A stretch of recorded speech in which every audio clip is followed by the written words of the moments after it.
Hello everyone, stock market analyst पे आपका बहुत बहुत स्वागत है। आज का जो वीडियो है वो है निफ्टी की analysis based on Elliott wave theory. जिनको एलियट वेव थ्योरी पता है ज़रूर इस पे डिस्कस करें और मेरे वीडियो के ऊपर अपना कमेंट डालें कि आपको सही लग रहा है या आपकी एनालिसिस कुछ अलग है।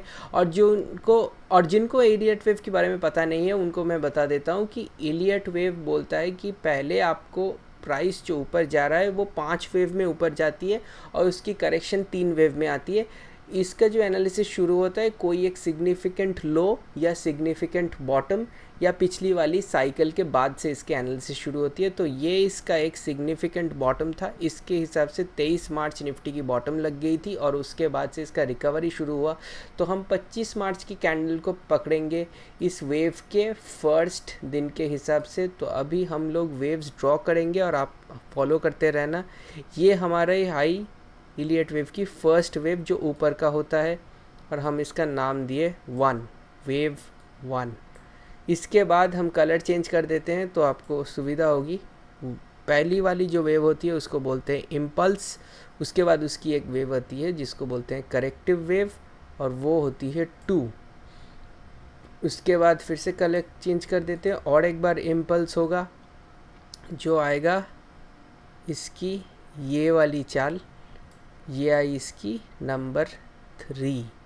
इसके बाद इसका और एक करेक्टिव वेव आएगा जो होगा नंबर 4। ये आई इसकी छोटी वाली करेक्शन और इसके बाद इसका और एक वेव आएगा जो फाइनल ऊपर का इम्पल्स वेव है वो है 5। मतलब 3 जो ऊपर के मूव्स हैं 1, 3 एंड 5 वो होते हैं इम्पल्स वेव्स और बीच में 2 और 4 होते हैं करेक्टिव वेव्स। इसके बाद इसका जो करेक्शन की साइकिल होती है वो होती है 3 वेव्स में जिसको ABC बोला जाता है। तो मैं एक ही साथ ड्रॉ करता हूँ। देखिए A नीचे की तरफ होता है, B उसका बाउंस है और C होता है एकदम नीचे। तो ये हुआ C। पहली वाली थी A जो नीचे की तरफ था और दूसरी वाली थी B जो ऊपर की तरफ थे। अभी यहाँ से देखिए तो निफ्टी का पूरा डाउन ट्रेंड दिखेगा। सिर्फ यहाँ से यहाँ तक देखिए।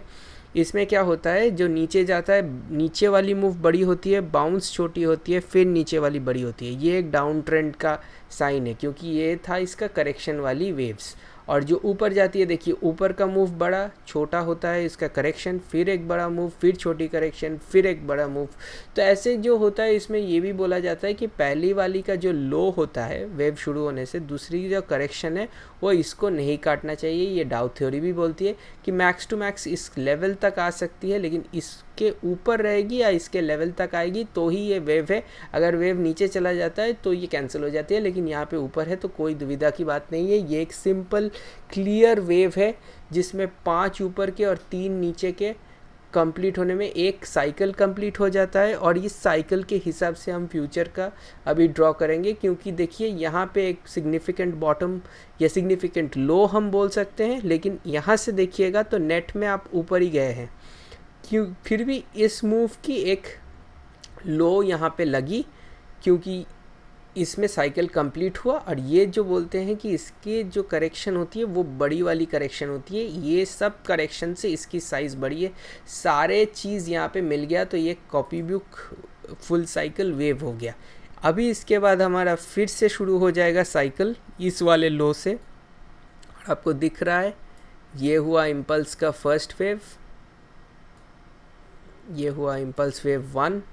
उसके बाद मैं माउस से ड्रॉ कर रहा हूँ, थोड़ा बहुत नंबर्स को झेल लीजिए, सही से लिख नहीं पा रहा हूँ। लेकिन यहाँ पे आया इम्पल्स का वेव 2 जो हम लोग कलर चेंज करके कर रहे हैं। तो आप खुद के भी चार्ट पे इसको आराम से देख पाएंगे।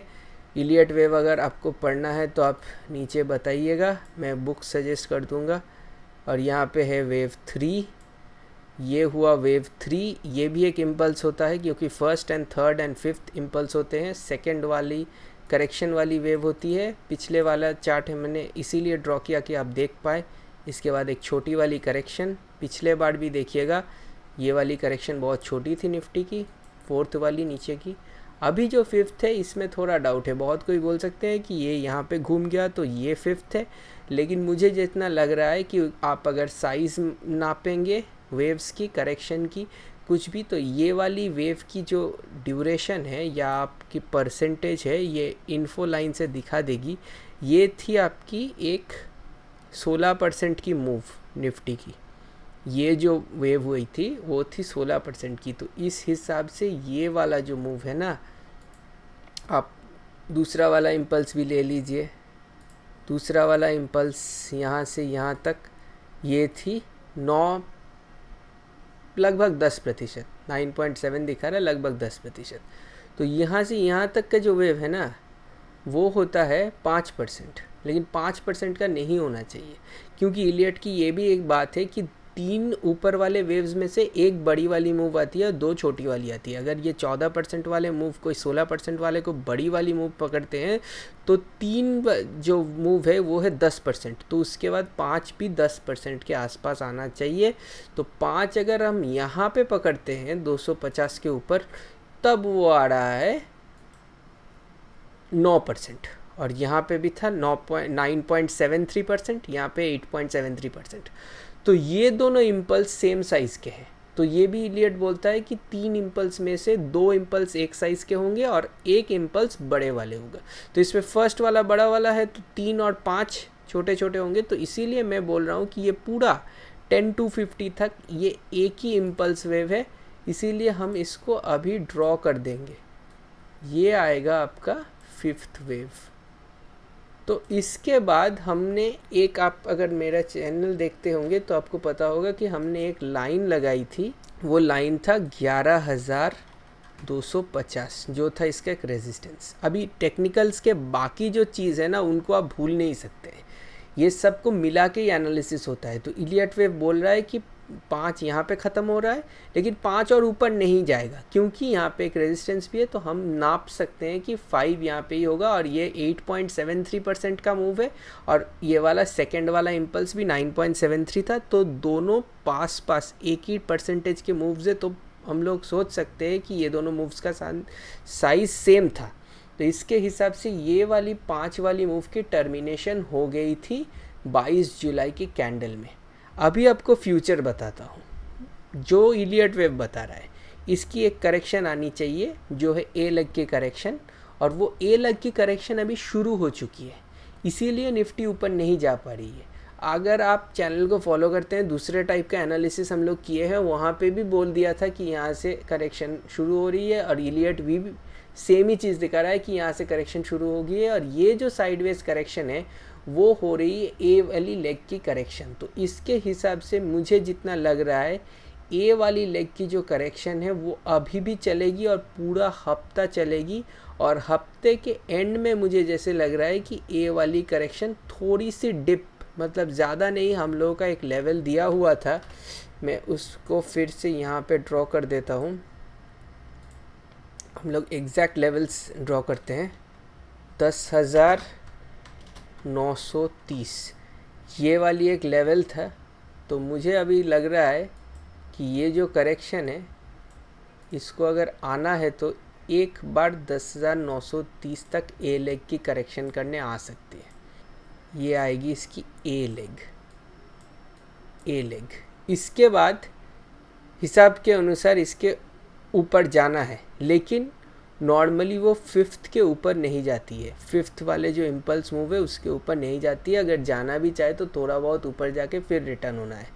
तो हम लोग अभी वो वाला ड्रॉ करेंगे, वो होगा, अगर कॉपी बुक बोले तो यहीं तक आना चाहिए 10 to 50, लेकिन मुझे हिसाब से और थोड़ा ऊपर भी जा सकती है, 300 तक जा सकती है, या 375 मैक्स टू मैक्स जा सकती है। ये थियोरेटिकली इसको इसके ऊपर नहीं जाना है, क्योंकि ए वाली लेग जो होती है, आप पीछे वही देखेंगे, पीछे इसके ऊपर नहीं गई थी, नीचे ही आनी थी। लेकिन यहाँ पे भी, और बी लेग देखिए इसका, बी कभी भी इसका 5th का टॉप को नहीं क्रॉस करता है, ये थ्योरी बोल रही है। तो मैक्सिमम हम पकड़ लेते हैं कि 250 तक ही जाएगा। उसके बाद इसकी एक सी लेग आएगी, क्योंकि ये वाला लेग थोड़ी सी छोटी है, मुझे लग रहा है इसकी जो सी लेग वाली करेक्शन है वो थोड़ी बड़ी होगी, और उसका आपका आ रहा है 10,590 के आसपास, 10,600, ये कुछ हो रहा है इसकी सी लेग की करेक्शन। मोटा मोटी अगर मुझे पकड़ने बोले तो मैं बोलूँगा 10,600। तो ये हिसाब से इलियट वेव की हिसाब से भी दिख रहा है कि मार्केट अभी भी ये इसी रेंज के बीच में थोड़ा ऊपर नीचे होके एक बार नीचे आएगी और उसके बाद क्या होगा, अगर आप देख पाएंगे कि नेट में हम ऊपर ही हैं, सी लेग की करेक्शन थोड़ी बड़ी भी हो सकती है और ट्रेंड लाइन को तोड़ के एक बार नीचे भी आ सकती है। नॉर्मली अब देखिए फोर्थ की जो करेक्शन है उससे नीचे आया था सी, तो फोर्थ की करेक्शन के नीचे अगर आता है तो ज़्यादा हो जाएगा, लेकिन अभी इसका जो चार्ट का स्ट्रेंथ है उसके हिसाब से मुझे लग रहा है फोर्थ की करेक्शन के नीचे तो नहीं जाएगा। मैक्स टू मैक्स 10,600 और बहुत कुछ ख़राब हो गया तो एक बार फोर्थ का लो जो था उसमें विज़िट कर सकता है जो है 10,300, लेकिन उसके नीचे इसको कभी भी नहीं आना है। उसके बाद हम लोगों को थोड़ा ज़्यादा चौकन्ना होना है क्योंकि चार्ट घूम सकता है। अभी इसका कोई ज़रूरत नहीं है, बहुत ऊपर है, 11,200 में है, हम लोग बात कर रहे हैं 10,300 की, मतलब 1000 पॉइंट 900 पॉइंट के आसपास। 900 पॉइंट एक दिन में तो नहीं आएगा तो आपके पास पूरा एनालिसिस पड़ी हुई है, आप देखेंगे, आपके आंखों के सामने आएगा, आपको एक्शन लेने का टाइम मिलेगा। आप सिर्फ यही वाला करेक्शन को देख के चौकन्ना रहिए कि हाँ 10,600 चार्ट तो बोल रहे हैं एक बार 10,600 आना है, उसके बाद आता है नहीं आता है वो आने वाले टाइमों में पता चलेगा। लेकिन इलियट वेव थ्योरी के हिसाब से हम लोग आपको जितना दिखाना था दिखा दिए। वीडियो देखने के लिए शुक्रिया, अगर पसंद आया होगा ज़रूर शेयर कीजिएगा। ज़्यादा अभी डरने की कोई बात नहीं है, सारे चीज़ चार्ट पे दिख जाते हैं, एनालिसिस आती है तो आप उसके हिसाब से निकल सकते हैं। आपको निकलने का टाइम भी देगा, आपको ऊपर भी जाएगा तो भी आपको नया पोजीशन बनाने के टाइम देगा। ये मार्केट मैक्सिमम चीज़ अचानक से नहीं करती है, आपको टाइम देगा, आप एनालिसिस करिए, मार्केट में मस्ती से ट्रेड करते रहिए, कोई प्रॉब्लम नहीं है। नेक्स्ट वीडियो में फिर मिलते हैं, बहुत सारी बातें करेंगे। वीडियो देखने के लिए शुक्रिया, धन्यवाद।